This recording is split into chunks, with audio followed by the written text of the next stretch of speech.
சரி, நம்ம இப்போ 24வது வசனத்துல இருந்து 28வது வசனம் வரைக்கும் நம்ம வாசித்திருக்கோம், அப்படிதானே? விசுவாசத்தினாலே எத்தனை தடவை வருது? எங்க வருது?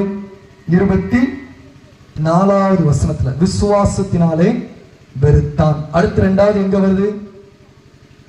27வது வசனத்துல விசுவாசத்தினாலே அவன் பயப்படவில்லை, உறுதி அடைந்தான். வருகிறதா? விசுவாசத்தினாலே அவன் ராஜாவின் கோபத்துக்கு பயப்படாமல் எகிப்தை விட்டு போனான்.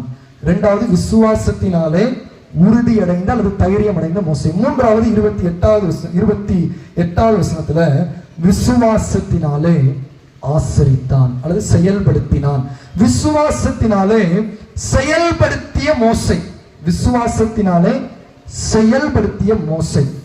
விசுவாசம் ஒரு எமோஷன் கிடையாது, நம்முடைய ஃபீலிங்ஸ் கிடையாது. விசுவாசம் நம்முடைய உணர்ச்சி கிடையாது. ஃபீலிங்ஸை நம்மளால பார்க்க முடியுமா? முடியாது. we can feel or we can understand. ஆனா விசுவாசம் என்பது நம்முடைய எமோஷன்ஸ், நம்முடைய ஃபீலிங்ஸ், நம்முடைய உணர்ச்சிகளை தாண்டியது. faith is action. விசுவாசம் என்பது செயல்பூர்வமானது.